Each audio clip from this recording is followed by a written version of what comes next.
ஆண்டவராகிய இயேசு கிறிஸ்துவின் நாமத்தினாலே உங்கள் யாவரையும் அன்போடு கூட வாழ்த்துகிறேன். இந்த வேளையிலும் உங்களோடு கூட தேவனுடைய செய்தியை பகிர்ந்து கொள்ள தேவன் தந்த அந்த அருமையான ஸ்லாக்கியத்திற்காக தேவனுக்கு நன்றி சொல்கின்றேன். அல்லேலூயா. வேதத்திலிருந்து வசனத்தை வாசிக்கிறேன். 1 கொரிந்தியர் 14ஆம் அதிகாரம் 20வது வசனம் இவ்விதமாக சொல்கிறது: சகோதரரே, நீங்கள் புத்தியிலே குழந்தையாயிராதிருங்கள், துர்க்குணத்திலே குழந்தைகளாகவும் புத்தியிலோ தேறினவர்களாகவும் இருங்கள் என்று சொல்லி பரிசுத்த பவுல் என்ன ஸ்டார்ட் பண்றாரு? Brethren, it includes sisters also, right? நீங்களும் நானும் ஆவிக்குரிய வாழ்க்கையிலே வளர வேண்டும் என்று சொல்லி பரிசுத்த பவுல் சொல்லுகிறார். நம்முடைய அனுதின வாழ்க்கையிலே, ஆவிக்குரிய வாழ்க்கையிலே நீங்களும் நானும் வளர வேண்டும் என்று சொல்லி பரிசுத்த பவுல் பற்றி சொல்லுகிறார். கடந்த நாட்களாக நாம் ஒரு காரியத்தை தியானித்து வருகிறோம். என்ன காரியம்? ஸ்பிரிச்சுவல் growth என்று சொல்லி ஆவிக்குரிய வாழ்க்கையிலே நீங்களும் நானும் வளர வேண்டும் என்று சொல்லி நாம் தியானித்து கொண்டு வருகிறோம். முதலாவதாக நாம் பார்த்தோம், என்ன பார்த்தோம்? தேவனுடைய வார்த்தைகளிலே நீங்களும் நானும் வளர வேண்டும். grow in word of God என்று சொல்லி பார்த்தோம். சென்ற வாரம் என்ன பார்த்தோம்? grow in obedience. தேவனுக்கு கீழ்ப்படிதலிலே நீங்களும் நானும் வளர வேண்டும் என்று சொல்லி பார்த்தோம். இந்த நாளில் grow in thanksgiving, தேவனுக்கு நன்றி சொல்லுவதிலே நீங்களும் நானும் வளர வேண்டும். இந்த செர்மனுடைய தலைப்பு என்ன என்று சொல்லி கேட்டால், grow in attitude of gratitude. நீங்களும் நானும் தேவனுக்கு நன்றி சொல்வதிலே நீங்களும் நானும் வளர வேண்டும் என்று சொல்லி வேதம் சொல்லுகிறது. அதற்கு ஆதாரமாக ஒரு வசனத்தை வாசிப்போம். 1 தெசலோனிக்கேயர் 5ஆம் அதிகாரம் 16வது வசனத்திலிருந்து வாசிக்க கேட்போம். எப்பொழுதும் சந்தோஷமாயிருங்கள், ரிஜாய். தேவனுடைய சமூகத்திலே நீங்களும் நானும் எப்போதும் சந்தோஷமாய் இருக்க வேண்டும் என்று சொல்லி, பி ஹாப்பி என்று சொல்லவில்லை, ஜாய் என்று சொல்லப்பட்டிருக்கிறது. You know what is the difference between the Joy and happiness?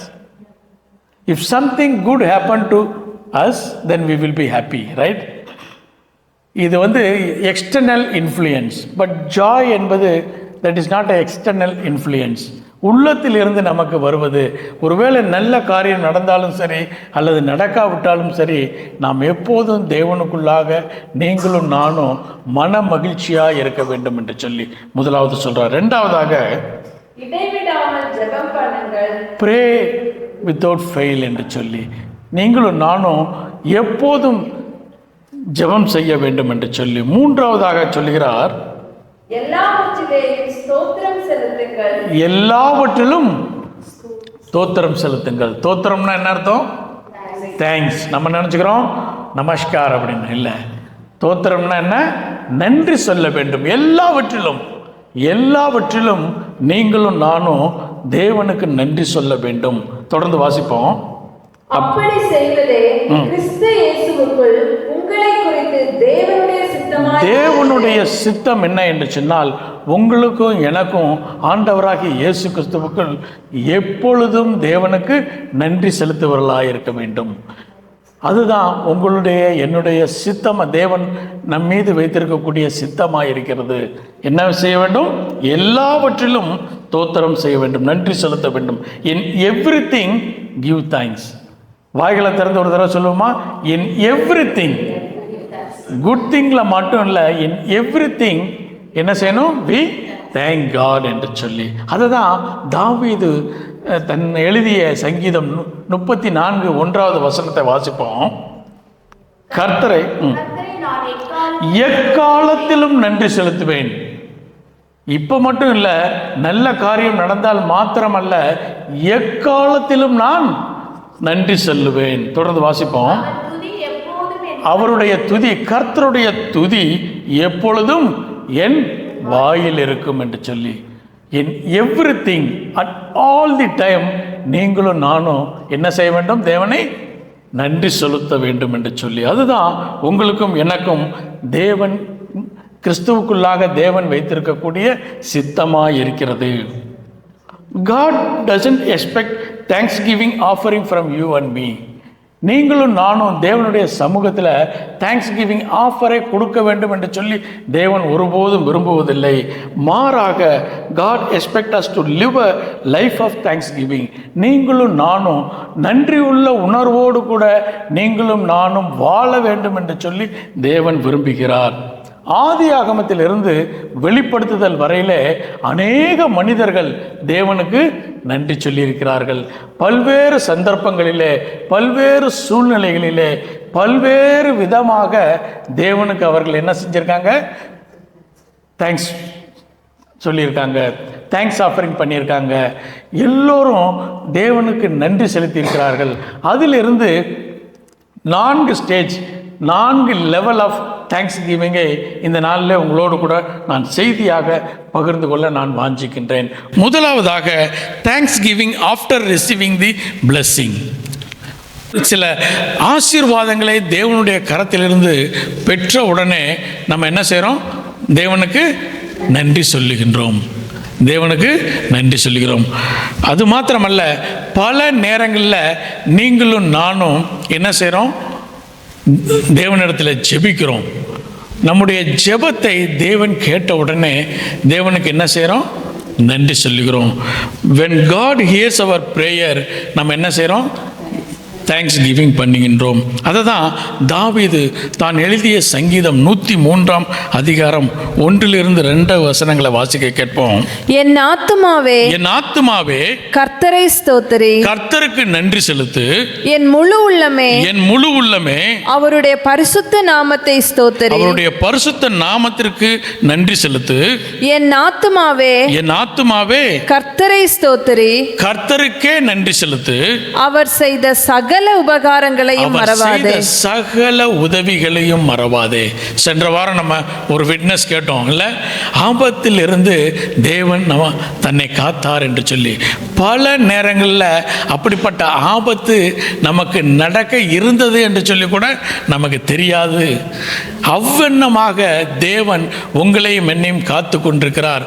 அதற்காக தாவீது சொன்னதைப் போல நீங்களும் நானும் என் ஆத்துமாவே கர்த்தருக்கு நன்றி செலுத்து, என் முழு உள்ளமே கர்த்தருக்கு நன்றி செலுத்து, என் ஆத்துமாவே கர்த்தர் ஒருவருக்கே நன்றி செலுத்து என்று சொல்லி நாம் சொல்ல கடமைப்பட்டிருக்கின்றோம்.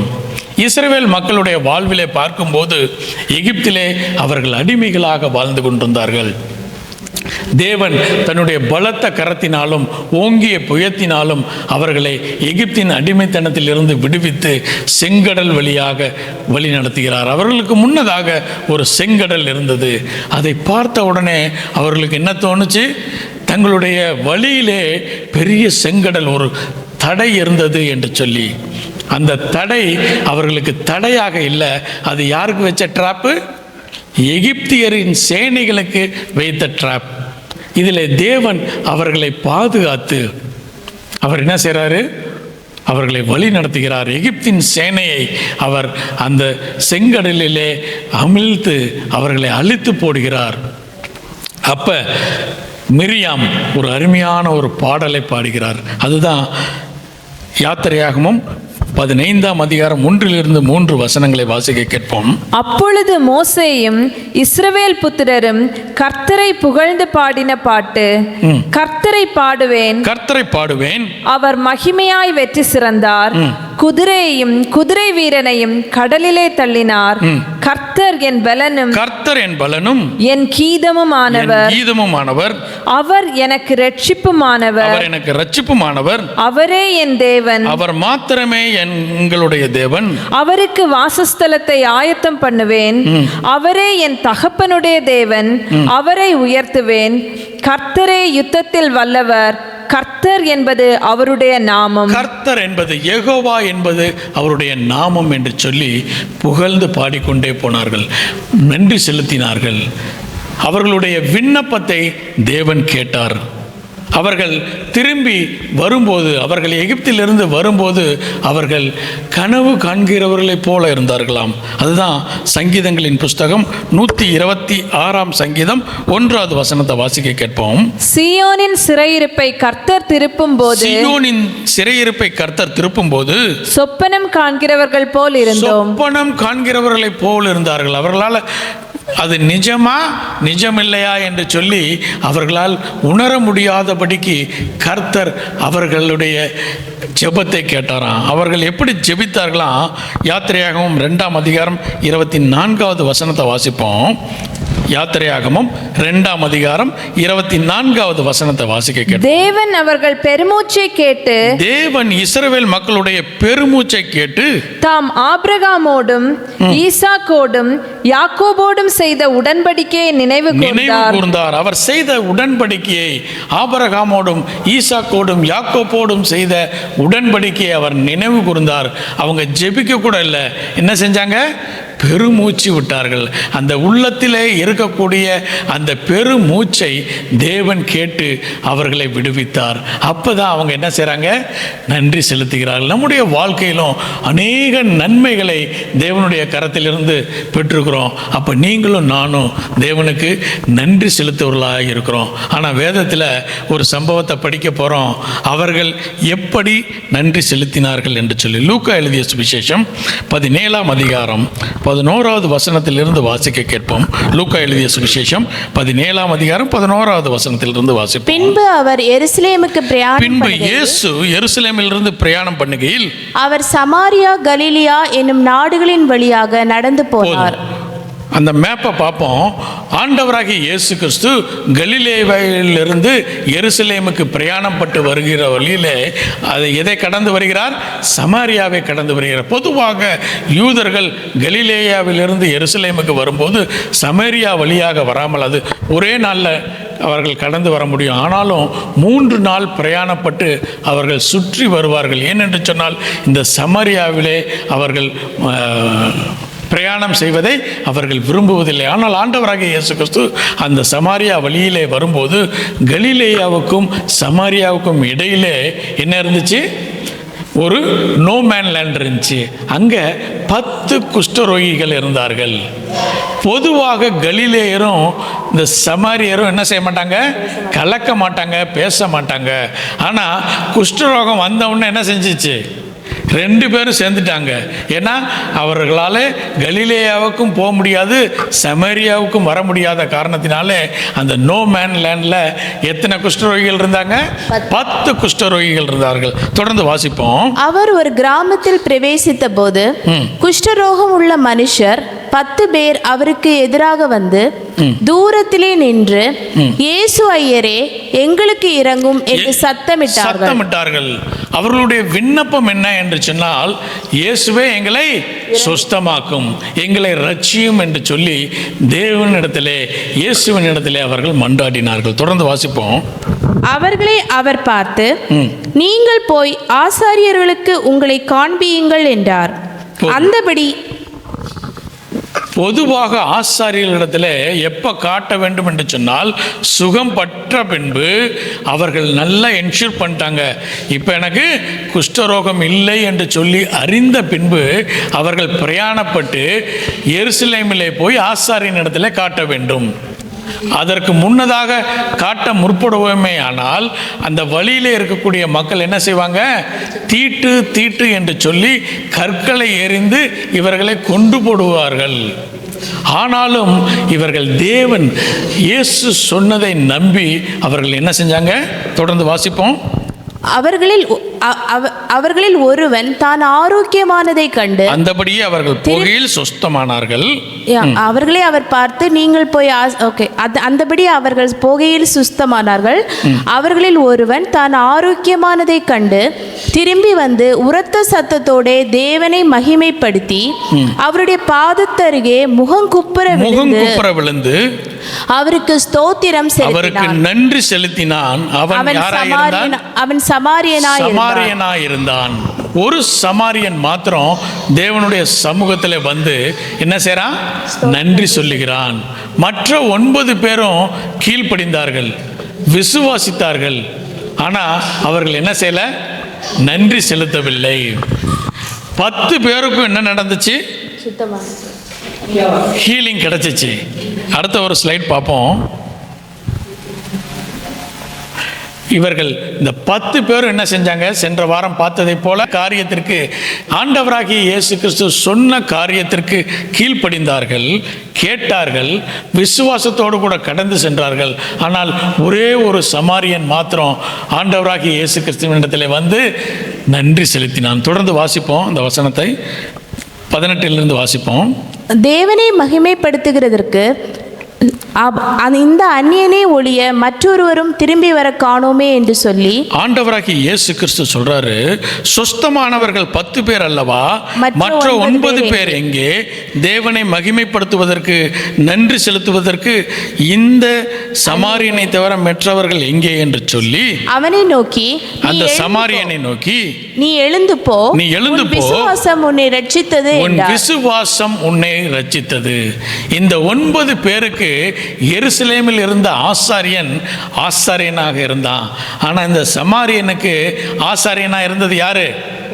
உங்களுடைய என்னுடைய பிரதான ஆசாரியனாகிய இயேசு கிறிஸ்துவை அவன் ஆசாரியனாக ஏற்றுக்கொண்டபடினாலே அவனுக்கு என்ன கிடைச்சிச்சு? ரட்சிப்பு கிடைத்தது, செல்வேஷன் கிடைச்சிச்சு. பிசிக்கல் ஹீலிங்கோட கூட அவனுக்கு ரட்சிப்பும் கிடைத்தது. ரட்சிப்பை பெற்ற நீங்களும் நானும் தேவனுக்கு என்ன செய்ய வேண்டும்?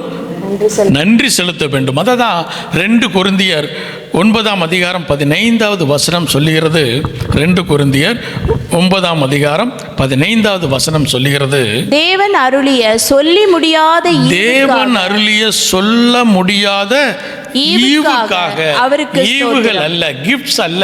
என்னது கிஃப்ட்? அந்த கிஃப்ட் எது? ஆண்டவராகிய இயேசு கிறிஸ்து. ஆண்டவராகிய இயேசு கிறிஸ்துவை நீங்களும் நானும் அறிந்து கொண்டபடினாலே, நாம் அல்ல, அவர் நம்மை தேர்ந்தெடுத்தார். நாம் அவரை புரிஞ்சு கொள்ள அவர் நமக்கு வெளிப்படுத்தினபடினாலே நீங்களும் நானும் தேவனுக்கு நன்றி செல்ல கடமைப்பட்டிருக்கிறோம். எப்ப தேவன் நமக்கு ஆசீர்வாதங்களை கட்டளையிடும் போது, தேவன் நமக்கு நம்முடைய ஜெபங்களுக்கு மறு உத்தரவு தரும்போது, நீங்களும் நானும் தேவனுக்கு என்ன செலுத்த வேண்டும்? நன்றி செலுத்தவர்களாக இருக்க வேண்டும். இரண்டாவது காரியமாக, தேங்க்ஸ் கிவிங் பிஃபோர் ரிசீவிங் தி பிளெஸிங். இதுவரைக்கும் நமக்கு தெரியும், ஆசீர்வாதத்தை பெற்ற உடனே என்ன செய்யணும்? நன்றி செலுத்தணும். ஆனால் அடுத்த நிலைமை என்ன என்று சொன்னால், ஆசீர்வாதத்தை பெற்றுக்கொள்வதற்கு முன்னதாக நீங்களும் நானும் தேவனுக்கு நன்றி செலுத்தக்கூடிய ஒரு நிலைமை. அதற்கு ஆதாரமாக ரோமருக்கு எழுதிய நிருபம் 4:18 வாசிக்க கேட்போம். ரோமர் 4:18 உன் சந்ததி இவ்வளவாய் இருக்கும் என்று சொல்லப்பட்டபடியே தான் அநேக ஜாதிகளுக்கு தகப்பனாவதை நம்புகிறதற்கு ஏதுவில்லாது இருந்தும் அதை நம்பிக்கையோடே விசுவாசித்தான். அவன் விசுவாசத்திலே பலவீனமாய் இருக்கவில்லை. அவன் ஏறக்குறைய 100 வயதுள்ளவனாய் இருக்கும் போதும் தன் சரீரம் செத்து போனதையும் சாராளுடைய கர்ப்பம் செத்து போனதையும் எண்ணாதிருந்தான். தேவனுடைய வாக்குத்தத்தத்தை குறித்து அவன் அவிவிசுவாசமாய் சந்தேகப்படாமல் தேவன் வாக்குத்தத்தம் பண்ணினதை நிறைவேற்ற வல்லவராயிருக்கிறார் என்று முழு நிச்சயமாய் நம்பி தேவனை மகிமைப்படுத்தி விசுவாசத்தில் வல்லவனானான். தேவனை மகிமைப்படுத்தி. சிவி வெர்ஷன், கண்டெம்பரரி இங்கிலீஷ் வெர்ஷனில் பார்த்தீங்கன்னா அங்கே தேவனுக்கு நன்றி சொன்னான் என்று சொல்லி இருக்கப்படுகிறது. தேவனிடத்திலிருந்து வாக்குத்தத்தத்தை பெற்றான். ஆனால் அந்த வாக்குத்தத்தம் ஆபிரகாமின் வாழ்விலே நிறைவேறவில்லை. ஆனாலும் ஆபிரகாம் என்ன செய்தாராம்? நன்றி சொன்னார். அந்த நன்றி சொல்லுகிற பழக்கத்தை நீங்களும் நானும் பெற்றுக்கொள்ள வேண்டும். ஆதியாகமம் 15:5 இனி உன்னுடைய பெயர் ஆபிரகாம் எனப்படாமல் ஆபிரகாம் என்னப்படும் என்று சொல்லி கர்த்தர் அவனை ஆசீர்வதித்ததற்கு காரணம் என்னன்னா, ஆசீர்வாதத்தை பெற்றுக்கொள்வதற்கு முன்னதாக அவன் தேவனுக்கு நன்றி செலுத்த கர்த்தர் நல்லவர், அவர் கொடுத்த வாக்குத்தத்தத்தை அவர் நிறைவேற்ற அவர் வல்லவர். ஒருவேளை என்னுடைய சூழ்நிலைகள், என்னுடைய சந்தர்ப்பங்கள், என்னுடைய எபிலிட்டி, என்னுடைய ஹியூமன் அறிவினாலே அதை புரிந்து கொள்ள முடியாது இருந்த போதிலும் நான் அதை நம்பி தேவனுக்கு என்ன சொல்லுவேன்? நன்றி செலுத்துவேன் என்று சொல்லும்போது தேவன் அவர் வாக்குத்தத்தத்தை நிறைவேற்றினார். மற்றொரு சம்பவத்தை ஆண்டவராகிய இயேசு கிறிஸ்துவினுடைய வாழ்க்கையிலே இந்த 3 ஆண்டுகள் இந்த உலகத்திலே வாழ்ந்தபோது நடந்த ஒரு சம்பவத்தை நாம் தியானிக்க போகின்றோம். யோவான் எழுதிய சுவிசேஷம் 11ஆம் அதிகாரம் 41வது வசனத்திலிருந்து வாசிக்க கேட்போம். அப்பொழுது மரித்தவன் வைக்கப்பட்ட இடத்திலிருந்து கல்லை எடுத்து போட்டார்கள். நமக்கு தெரியும், லாசரு மரித்து விட்டான். மரித்து எத்தனை நாள் ஆயிடுச்சு? 4 நாட்கள் ஆகிவிட்டது.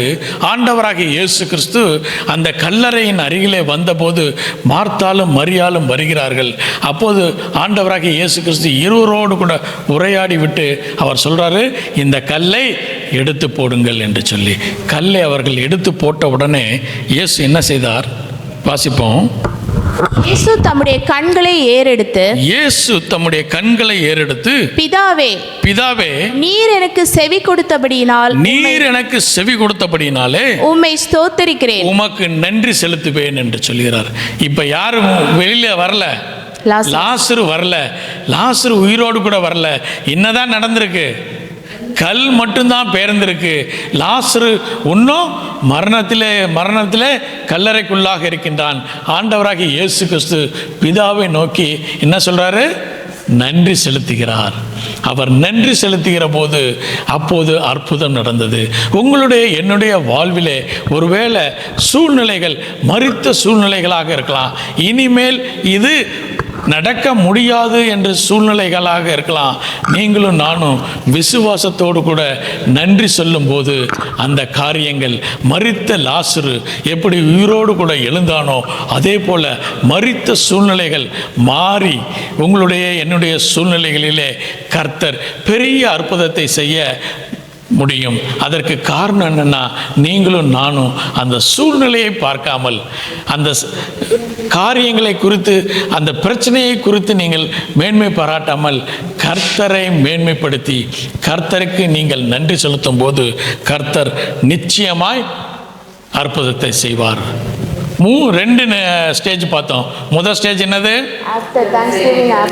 After blessing. அடுத்தது என்னது? Before blessing. 3ஆவதாக ஒரு காரியத்தை பார்க்க போகிறோம். Thanks giving when you are in need. தேவைகளோடு கூட இருக்கின்ற போது தேவனுடைய சமூகத்தில் நீங்களும் நானும் என்ன செய்யணும்? நன்றி செலுத்த வேண்டும். இப்போ ஒரு கேள்வி கேட்கலாம், எப்படிங்க தேவையோடு இருக்கும்போது எப்படி நன்றி செலுத்த முடியும்? தேவைகள் சந்திச்சா தானே நன்றி செலுத்த முடியும். என்னுடைய தேவைகள் எனக்கு முன்னதாக இருக்கிறது, இப்போது நான் எப்படி நன்றி செலுத்த முடியும் என்று சொல்லி, அப்போ ஒரே ஒரு காரியம் நீங்களும் நானும் செய்யணும். இந்த தேவைகளுக்கு மேலாக என் தேவன் செயல்பட முடியும்.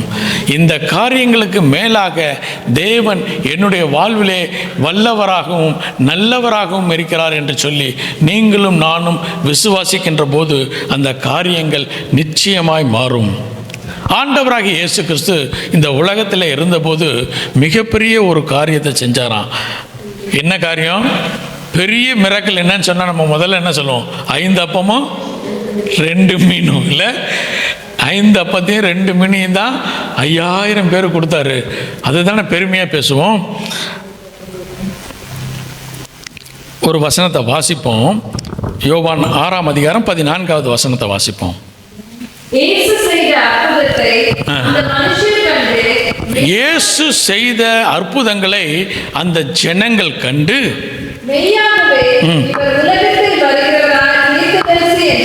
இந்த உலகத்திலே வரக்கூடிய நாம் எதிர்பார்த்து கொண்டிருக்கக்கூடிய மேசியா இவர் என்று சொன்னார்களாம். அப்போ இந்த அற்புதம் எப்படிப்பட்ட அற்புதம்? அவர்களுடைய கண்களுக்கு பெரிய அற்புதம். என்ன அற்புதம்? 5 அப்பத்தையும் 2 மீனையும் கொண்டு 5000 பேருக்கு போஷித்தார். இந்த காரியத்தில் எத்தனை பேர் மென் இருந்தாங்களா? 5000. அப்போ எனக்கு தெரிஞ்சு மினிமம் எத்தனை பேர் இருந்திருக்கலாம்? ஒரு 20,000 பீப்புளாவது இருந்திருக்கலாம். இத்தனை நபர்களுக்கு அந்த அற்புதத்தை ஆண்டவராகிய இயேசு கிறிஸ்து செய்தார். மீதியான துணிக்கைகளை எத்தனை கூடைகளில் எடுத்தாங்க? எத்தனை பாஸ்கெட்டில்? 12 கூடைகளில் எடுத்தார்களாம். அப்போ இந்த அற்புதத்தை செய்வதற்கு காரணமாக இருந்தது என்ன என்று சொல்லி பார்க்க போகிறோம். யோவான் எழுதிய சுவிசேஷம் 6ஆம் அதிகாரம் 11வது வசனத்தை எடுத்துக்கொள்வோம். இயேசு அந்த அப்பங்களை எடுத்து இப்போ பிலிப்பு வந்து சொல்றாரு, அந்திரேயா வந்து சொல்றாரு, எங்ககிட்ட எத்தனை தான் இருக்கு? ஒரு சிறு பையன்கிட்ட 5 அப்பமும் 2 மீன் தான் இருக்கு. அது எத்தனை நாள் பழையது? 3 நாள் பழசு இல்லை, 3 நாள் இவர்கள் பிரசங்கம் செஞ்சிட்டு இருக்காங்க. ஆகையினால 3 நாள் பழசு. அதை கொண்டு வந்து ஆண்டவராகி இயேசு கிறிஸ்துவனுடைய கைகளிலே கொடுக்கும்போது என்ன செஞ்சாராம்? வாசிப்போம் மீண்டுமாக 11வது. இயேசு அந்த அப்பங்களை எடுத்து, அந்த அப்பத்தையும் மீனையும் எடுத்து ஸ்தோத்திரம் பண்ணி நன்றி சொல்லி சீஷர்களிடத்தில் கொடுத்தார். சீஷர்களிடத்தையே கொடுத்தார். இப்ப என்ன நடக்கல? அற்புதம் நடக்கல. ஆனா ஆண்டவராகிய இயேசு கிறிஸ்து என்ன செஞ்சாரு? நன்றி செலுத்துகிறார். உங்கள் தேவைகளோடு கூட இருக்கின்ற போது நீங்களும் நானும் நன்றி சொல்ல கற்றுக்கொண்டால் அங்க என்ன நடக்கும்? அற்புதம் நடக்கும். தேவைகளுக்கு மேலாக தேவன் செயல்பட முடியும் என்று சொல்லி நீங்களும் நானும் விசுவாசித்து அவரிடத்தில் நன்றி சொல்லுகின்ற போது தேவன் நிச்சயமாக பெரிய காரியங்களை செய்வார். தானியேலுடைய வாழ்க்கையிலே இதே சம்பவம் நடந்தது. தானியேலின் தீர்க்கதரிசியின் புஸ்தகம் 6ஆம் அதிகாரம் 10வது வசனத்தை வாசிப்போம். தானியேலோ வென்றால் அந்த பத்திரத்துக்கு கையெழுத்து வைக்கப்பட்டதென்று அறிந்த போதிலும் தன் வீட்டுக்குள்ளே போய் தன் மேல் அறையிலே எருசலேமுக்கு நேராக பலகணிகள் திறந்திருக்க, பலகணிகள் மூடிட்டு, டோரெல்லாம் மூடிட்டு பிரேயர் பண்ணாரா? இல்லை. எப்பயும் போலவே அவர் என்ன செஞ்சாரு? விண்டோவெல்லாம் ஓப்பன் பண்ணியிருந்தார். அவருக்கு நன்றாக தெரியும் என்ன வந்துருக்கு. ஒரு சட்டம் ஏற்றப்பட்டிருக்கிறது. இந்த சட்டம் என்ன சொல்லுகிறது? இந்த ராஜாவை தவிர வேற யாரை நீங்கள் தொழுது கொண்டாலும் மரணத்திற்கு நீங்கள் பாத்திரவானாக மாறுவீர்கள் என்று சொன்னபோது இவர் என்ன செஞ்சார்? நீங்களும் நானும் இருந்தால் என்ன செஞ்சுருப்போம்? முதல்ல கதவை மூடியிருப்போம், அப்புறம் ஜன்னலை மூடிட்டு அப்புறமா மெதுவாக ஜெபம் பண்ணியிருப்போம். நம்ம என்ன சொல்லியிருப்போம்? கடவுளுக்கு தெரியாதா நான் ஜெபம் பண்ணுறேன்னு? ஆனால் இங்கே தானியேல் மனிதர்கள் தெரியும் வண்ணமாக, தேவன் அறியும் வண்ணமாக ஜெபம் செய்தார். அதே சமயத்தில் யார் அறியும் வண்ணமாக ஜெபம் பண்ணார்? மனிதர்கள் அறியும் வண்ணமாக பல கனிகளை ஜன்னல் எல்லாத்தையும் திறந்து வைத்து விட்டு அவர் என்ன செஞ்சார்? வாசிப்போம். அங்கே தான் முன்பு செய்து வந்தபடியே தினம் 3 வேளையும் தன் தேவனுக்கு முன்பாக முழங்கால் படியிட்டு ஸ்தோத்திரம் செலுத்தினான், நன்றி செலுத்தினான். பிரச்சனைகளின் மத்திகளிலே தானியேல் நன்றி செலுத்தப்படினாலே தானியேல் என்ன செஞ்சாரு? சிங்கத்தின் குகையில் இருந்து தேவன் காப்பாற்ற வல்லவராயிருந்தார். நம்முடைய தேவன் சிங்கத்தின் வாய்களில் இருந்து மாத்திரமல்ல, நம்மை சிங்கத்தின் குகையில் இருந்தும் காப்பாற்ற வல்லவராயிருக்கிறார். அல்லேலூயா, அல்லேலூயா. தேவனால் செய்யக்கூடாத காரியம் ஒன்றுமில்லை. அவர் சொல்ல ஆகும், கட்டளையிட நிற்கும் என்று சொல்லி நீங்களும் நானும் விசுவாசித்து தேவைகளின் மத்திகளிலே, பிரச்சனைகளின் மத்திகளிலே நீங்களும் நானும் தேவனுக்கு நன்றி சொல்லும் போது தேவன் நம்முடைய வாழ்விலே பெரிய காரியங்களை செய்ய வல்லவராயிருக்கிறார். 3 நிலைமைகளை பார்த்தோம். என்னென்ன நிலைமை? ஆஃப்டர் பிளஸிங், பிஃபோர் பிளஸிங், தேவைகளின் மத்தியிலே, இன் நீட், இவைகளின் மத்திகளிலே நீங்களும் நானும் ஜெபிக்க வேண்டும் என்று சொல்லி மற்றொரு சம்பவத்தை கூட சுருக்கமாக பார்ப்போம். அப்போஸ்தலர் நடவடிக்கை 27ஆம் அதிகாரம் 35வது வசனத்தை வாசிப்போம். இப்படி சொல்லி இப்ப பவுல் என்ன செய்யறாரு? லாஸ்ட் ட்ரிப்பு எங்க போயிட்டு இருக்கிறாரு? ரோமாபுரிக்கு போய் கொண்டிருக்கிறார். அங்கே அவருக்கு முன்னதாக என்ன வைக்கப்பட்டிருக்கிறது? மரண தண்டனை, நியாய தீர்ப்பு வைக்கப்பட்டிருக்கிறது. அந்த கடைசி ட்ரிப்பில் போகும்போது கூட அந்த ஷிப் போகும்போது தேவதூதன் வந்து சொல்கிறாரு, இந்த ஷிப் என்ன ஆகும்? உடைந்து போகும், சிதைந்து போகும். நீங்கள் ஆனால் உங்கள் உயிருக்கு ஒன்றாகாது, ஆனால் இந்த கப்பல் முழுவதுமாக அழிக்கப்பட்டு போகும் என்று சொன்னபோது அவர் என்ன செஞ்சார்? தொடர்ந்து வாசிப்போம் 35வது வசனத்தை. அப்பத்தை எடுத்து அப்போ சொல்கிறாரு, நீங்கள்லாம் நம்மெல்லாம் ரொம்ப கடினமான சூழ்நிலையில் கடந்து போக போகிறோம். ஆகையினாலே நமக்கு பலன் கிடைக்கும் வண்ணமாக நீங்களும் நானும் சாப்பிடுவோன்னு சொல்லிட்டு அவர் அப்பத்தை எடுத்து எல்லாருக்கும் முன்பாகவும் தேவனை ஸ்தோத்தரித்து தேவனுக்கு நன்றி செலுத்தி அதை பிட்டு புசிக்க தொடங்கினான். அதை பிட்டு எல்லோருக்கும் கொடுத்து அவன் நன்றி செலுத்த நான். ஆகையினால தான் கர்த்தர் அவ்வளவு பெரிய ஆபத்தில் இருந்தும் ஒரு சேதமும் இல்லாதபடிக்கு பரிசுத்த பவுலை மாத்திரமல்ல, அந்த கப்பலில் சென்ற ஒவ்வொருத்தரையும் தேவன் பாதுகாத்தார். இப்படிப்பட்ட காரியங்களிலிருந்து நீங்களும் நானும் தப்பித்து கொள்ள வேண்டுமே ஆனால் நீங்களும் நானும் தேவனுக்கு நன்றி செலுத்துவர்களாக இருக்க வேண்டும். ஏதோ நன்மையை பெற்றவுடன் நீங்களும் நானும் நன்றி செலுத்துகிற ஒரு நார்மல் கிறிஸ்டியனாக இல்லாதபடிக்கு தேவைகளின் மத்திகளிலே ஆசீர்வாதத்தை பெறுவதற்கு முன்னதாக நீங்களும் நானும் தேவனுக்கு நன்றி சொல்லுவர்களாக இருந்தால் நம்முடைய வாழ்க்கையிலே தேவன் ஒரு மிகப்பெரிய காரியங்களை செய்வார். நான்காவதாக ஒரு காரியத்தை பார்ப்போம். Thanks giving when you are in trials. நாம் ஒரு ட்ரையலின் மத்திகளிலே, ஒரு பிரச்சனைகளின் மத்திகளிலே நீங்களும் நானும் இருக்கும்போது நீங்களும் நானும் தேவனுக்கு நன்றி செலுத்த வேண்டும். அப்போஸ்தலர் நடவடிக்கை 16ஆம் அதிகாரத்திலே இதே பரிசுத்த பவுலுக்கு நடந்த ஒரு சம்பவத்தை வாசிக்க கேட்போம். அப்போஸ்தலர் நடவடிக்கை 16ஆம் அதிகாரம் 16வது வசனத்திலிருந்து வாசிக்க கேட்போம். நாங்கள் ஜெபம் பண்ணுகிற இடத்துக்கு போகையில் குறி சொல்ல ஏவுகிற ஆவியை கொண்டிருந்து குறி சொல்கிறதினால் தன் எஜமான்களுக்கு மிகுந்த ஆதாயத்தை உண்டாக்கின ஒரு பெண் எங்களுக்கு எதிர்பட்டாள். பரிசுத்த பவுலும் சீலாவும் என்ன செய்கிறாங்க, பிலிப்பு பட்டணத்திற்கு வருகிறார்கள். அங்கே வரும்போது அங்கே ஒரு பெண் குறி சொல்லி கொண்டிருக்கிறா. அந்த குறி சொல்லுதலினாலே தன்னுடைய எஜமானனுக்கு அதிகமான பணத்தை ஈட்டி கொண்டிருக்கிறாள். அவர்களை அந்த பெண் இந்த பவுலையும் சீலாவையும் பார்த்து என்ன சொல்கிறார்கள் வாசிப்போம். 17வது வசனம். அவள் பவுலையும் எங்களையும் பின்தொடர்ந்து வந்து, இந்த மனுஷர் உன்னதமான தேவனுடைய ஊழியக்காரர், ரட்சிப்பின் வழியை நமக்கு அறிவிக்கிறவர்கள் என்று சத்தமிட்டாள். இப்போ யார் அந்த ஊர் மக்கள் எல்லாம் யாரை பெரிய ஆள் நினச்சிட்டு இருக்காங்க? இந்த பெண்ணு யாரை சொல்கிறா பெரிய ஆள்னு? பவுலையும் சீலாவையும் லூக்கும் பார்த்து சொல்கிறாங்க, இவங்கெல்லாம் தேவனுடைய ஊழியக்காரர்கள் என்று சொல்லி. நீங்களும் நானாக இருந்தால் என்ன செய்வோம்? சந்தோஷப்பட்டு அந்த அம்மாவையும் ஊழியத்துக்கு கூப்பிட்டுருப்போம். வா, எங்கள் கூட வந்து ஊழியம் செய்யுமான்னு கூப்பிட்டுருப்போம். ஆமாம், எல்லாம் சேர்ந்து ஊழியம் செய்யலான்னு. ஆனால் பரிசுத்த பவுல் என்ன செஞ்சாருன்னு வாசிப்போம் 18வது வசனத்தை. இப்படி அநேக நாள் செய்து கொண்டு வந்தாள். ஒரு நாள் இல்லை, 2 நாள் இல்லை, அநேக நாள் செய்து கொண்டிருந்தால் பவுல் சினங்கொண்டு திரும்பி பார்த்து, நீ இவளை விட்டு புறப்படும்படி இயேசு கிறிஸ்துவின் நாமத்தினாலே உனக்கு கட்டளையிடுகிறேன் என்று அந்த ஆவியுடனே சொன்னான். அந்நேரமே அது புறப்பட்டு போயிற்று. இப்போ என்னதான் செஞ்சிருக்காரு? நல்லதான் செஞ்சிருக்காரு. ஆனால் விளைவு என்ன நடந்துச்சுன்னா எல்லா வசனத்தையும் வாசிக்க முடியாது. வாசிப்போம், 24வது வசனத்தை வாசிப்போம். அவன் இப்படிப்பட்ட கட்டளையை பெற்று அவர்களை உட்காவல் அறையிலே அடைத்து அவர்கள் கால்களை தொழுமரத்தில் மாட்டி வைத்தான். இப்போ என்ன செஞ்சிட்டாங்க? இவர்களை அரெஸ்ட் பண்ணி ஜெயிலில் போட்டாங்க. இவர் என்னதான் செஞ்சாரு? நல்ல காரியம் தான் செஞ்சாரு. ஆனால் அதற்கு மாறாக இவருக்கு என்ன நடந்துச்சு? சிறை தண்டனை கிடைத்தது.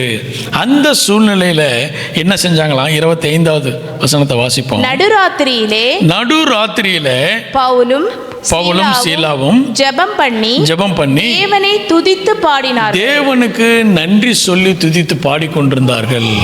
அப்ப என்ன நடந்துச்சுன்னா வாசிப்போம் தொடர்ந்து. காவலில் வைக்கப்பட்டவர்கள் அதை கேட்டுக்கொண்டிருந்தார்கள். சடிதியிலே சிறைச்சாலையின் அஸ்திபாரங்கள் அசையும்படியாக. போதும். இந்த சூழ்நிலையில் அந்த மிகப்பெரிய சிறைச்சாலையினுடைய அஸ்திவாரம் அசைக்கப்பட்டது. நீங்களும் நானும் இப்படிப்பட்ட சூழ்நிலைகளிலே கடந்து வரும்போது நீங்களும் நானும் தேவனுக்கு நன்றி செலுத்துவர்களாக இருக்க வேண்டும். அப்போ நீங்களும் நானும் இந்த சூழ்நிலையில் நன்றி செலுத்தும் போது அந்த பிரச்சனையினுடைய அஸ்திவாரம் என்னாகும்? நடுங்க ஆரம்பிக்கும். அதிலிருந்து ஒரு பெரிய விடுதலையை தேவன் கட்டளையிடுவார்.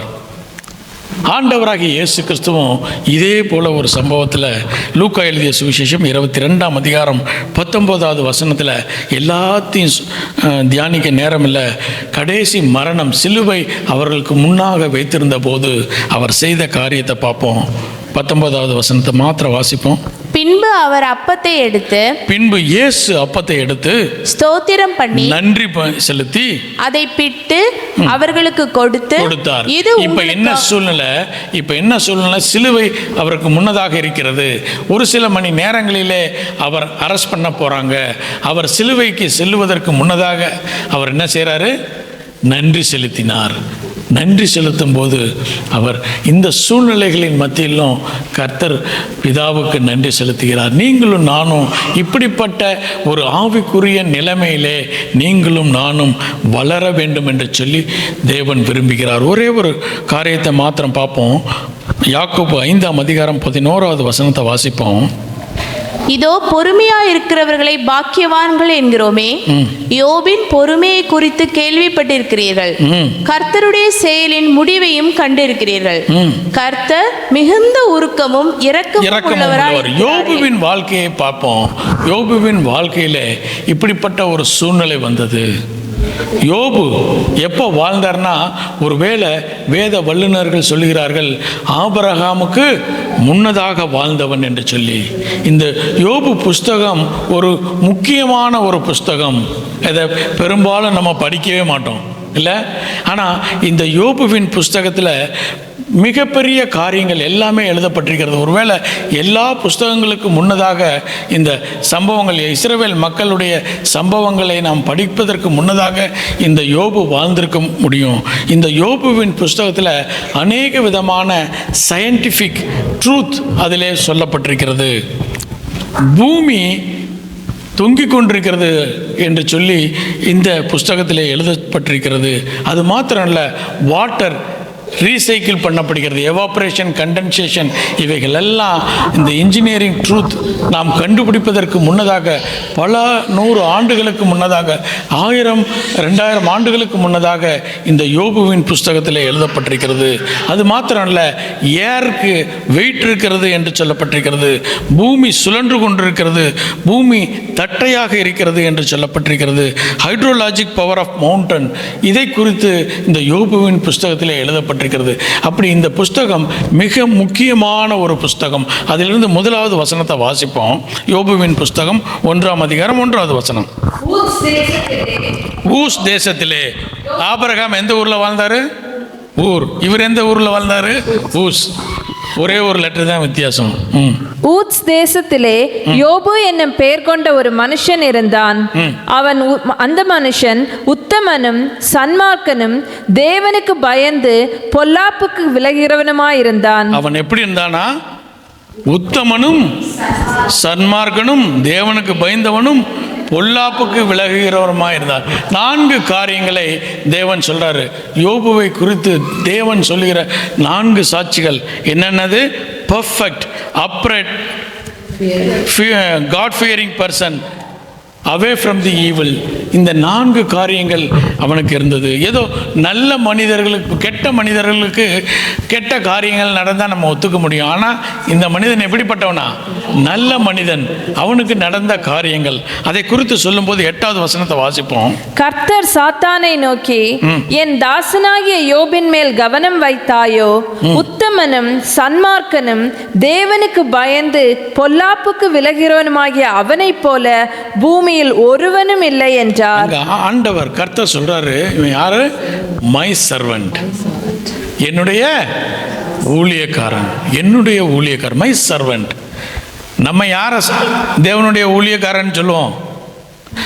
புல்பிட்ல இருந்து பிரசங்கம் பண்ணா சொல்லுவோம், இல்லை அட்லீஸ்ட் கொயர் லீட் பண்ணால் சொல்லுவோம், இல்லை ஒரு மியூசிக் இன்ஸ்ட்ருமெண்ட் பண்ணால் சொல்லுவோம். ஆனால் கர்த்தர் யாரை சொல்கிறாரு? சன்மார்க்கனும் உத்தமனும் தேவனுக்கு பயந்தவனும் பொல்லாப்புக்கு விலகுகிறவருமான இவன் என்று சொல்லி. அப்போ தேவன் பார்வையிலே நீங்களும் நானும் ஊழியக்காரனாக, ஊழியக்காரியாக மாற வேண்டுமே. ஆனால் உத்தமமும் சன்மார்க்கமும் தேவனுக்கு பயந்தும் பொல்லாப்புக்கு விலகியவர்களாக இருந்தால் மாத்திரமே நீங்களும் நானும் தேவனுடைய ஊழியக்காரர்களாக இருப்போம் என்று சொல்லி. அப்போ அவனுடைய மனைவி சொல்கிறாங்க, பெரிய பாடுகள், அவனுக்கு இருந்த எல்லாவற்றையும் இழந்து விட்டான். இழந்த போது அவனுடைய மனைவி சொல்கிறாங்க, அப்போது அவன் மனைவி அவனை பார்த்து, நீ இன்னும் உம்முடைய உத்தமத்தில் உறுதியாய் நிற்கிறீரோ தேவனை தூஷித்து ஜீவனை விடும் என்று சொல்லி, அப்படிப்பட்ட சூழ்நிலைகளிலே அவன் கடந்து வருகிற போது அவனுடைய மன நிலைமை எப்படி இருந்தது என்று சொல்லி பார்ப்போம். யோபுவின் புஸ்தகம் 1ஆம் அதிகாரம் 21வது வசனத்தை வாசிப்போம். நிர்வாணியாய் என் தாயின் கர்ப்பத்திலிருந்து வந்தேன், நிர்வாணியாய் அவ்விடத்துக்கு திரும்புவேன். கர்த்தர் கொடுத்தார், கர்த்தர் எடுத்தார், கர்த்தருடைய நாமத்துக்கு ஸ்தோத்திரம். நன்றி செலுத்துவேன். இப்படிப்பட்ட சூழ்நிலையிலே, இழப்பின் மத்திகளிலே, நோய்களின் மத்திகளிலே யோபு சொல்றாரு, நான் கர்த்தருக்கு நன்றி செலுத்துவேன் என்று சொல்லி. அந்த ஒரு காரியம் அவனுடைய நிலைமையை முற்றிலுமாய் மாற்றி போட்டது. யோபு தன்னுடைய சோதனையின் மத்திகளிலே தேவனுக்கு நன்றி செலுத்துகிறவனாய் இருந்தான். அவன் எதற்காக என்று சொன்னால், இந்த சோதனைக்காக அல்ல, சோதனையில் இருந்து தேவனால் மாத்திரமே எனக்கு விடுதலை தர முடியும் என்று சொல்லி அவன் நம்பியபடினாலே நிச்சயமாய் தேவன் அவனை அந்த காரியத்திலிருந்து விடுவித்ததைப் போல தேவன் உங்களுடைய என்னுடைய பிரச்சனைகளில் இருந்து நிச்சயமாய் தேவன் நம்மை காப்பாற்ற முடியும். ஆனால் நீங்களும் நானும் இப்படிப்பட்ட பிரச்சனைகள் வந்தவுடனே என்ன செய்வோம்? 3 காரியம் செய்வோம். ஒரு கேள்வி கேட்போம். ஃபஸ்ட்டு கடவுளை திட்டுறோமோ இல்லையோ, சர்ச்சை திட்டுவோம். இந்த சர்ச்சினால தாங்க பிரச்சனை, இந்த சர்ச்சுக்கு போக மாட்டோங்க. இல்லை, first we will stop going to search.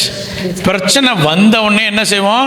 சர்ச்சுக்கு போகிறத நிப்பாட்டிடுவோம். 50% எனிமி அச்சீவ் பண்ணிட்டான்.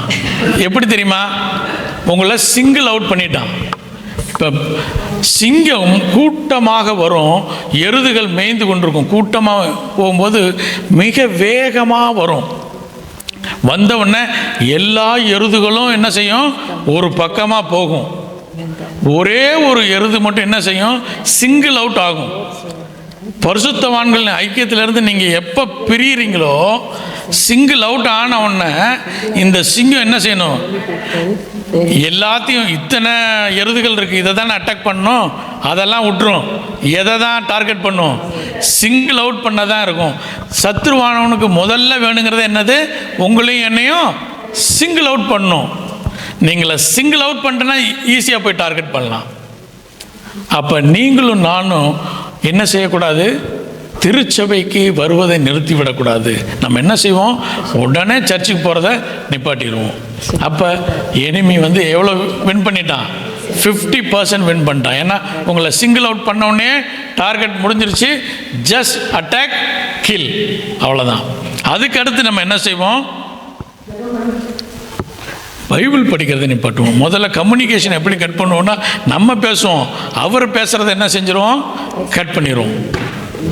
நம்ம ஜெபம் பண்ணுவோம், ஆனால் கர்த்தர் நம்மோடு கூட இடைப்படுவதற்கு 2 வழி. ஒன்று திருச்சபைக்கு வரணும், இல்லைன்னா பைபிள் வாசிக்கணும். அடுத்த கம்யூனிகேஷனை எங்கே கட் பண்ணுறான்? பைபிள் வாசிக்கிறது நேரம் கம்மியாகும்.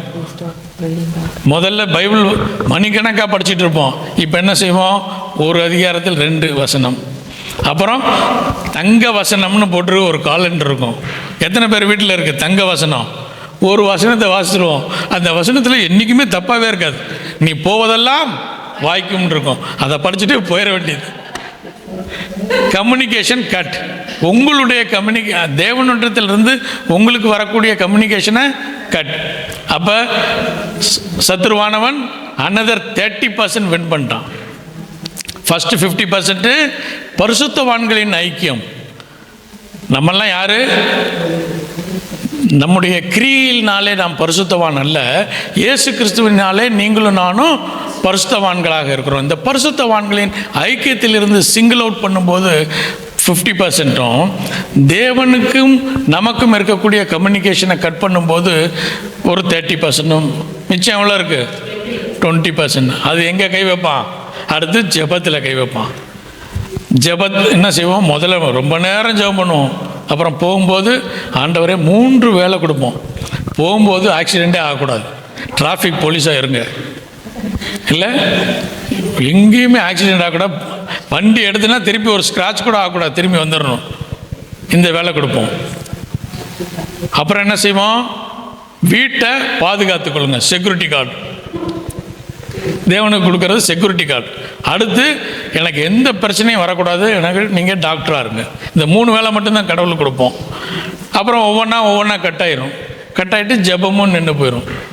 இப்போ சத்துருவானவன் எவ்வளோ வின் பண்ணிட்டான், another 20% ஆகி 100% வின் பண்ணிடுவான். ஸோ நீங்களும் நானும் இப்படிப்பட்ட சூழ்நிலைகளிலே ட்ரையல், பிரச்சனைகளின் வழியாக, கஷ்டங்களின் வழியாக நீங்களும் நானும் வரும்போது நீங்களும் நானும் தேவனுக்கு நன்றி செலுத்தவர்களாக இருக்க வேண்டும். யோபுவை போல, பரிசுத்த பவுலை போல, ஆண்டவராகிய இயேசு கிறிஸ்துவை போல நீங்களும் நானும் இந்த பாடுகளின் மத்திகளிலும் தேவனுக்கு நீங்கள் நன்றி செலுத்தும் போது தேவன் யோபுவை போலவே முன்னிலைமையை காட்டிலும் பின்னிலைமை ஆசீர்வாதமாக நிலைமைகளை தேவன் மாற்ற வல்லவராக இருக்கிறார். நீங்கள் உங்கள் பிரச்சனைகளை பெரிதாக்காமல், உங்களுடைய சூழ்நிலைகளை பெரிதாக்காமல், இவைகளுக்கு மேலாக என் தேவன் என்னுடைய வாழ்க்கையிலே செயல்படுவார் என்கின்ற விசுவாசத்தோடு கூட தேவனுக்கு நீங்களும் நானும் நன்றி சொல்லும்போது கர்த்தர் நிச்சயமாய் நம்முடைய பாடுகளில் இருந்து, கஷ்ட தேவைகளில் இருந்து நம்முடைய ஜெபத்திற்கு அவர் மறு உத்தரவு தருவார். கண்களை மூடி தேவனுடைய சமூகத்தை நோக்கி பார்ப்போம்.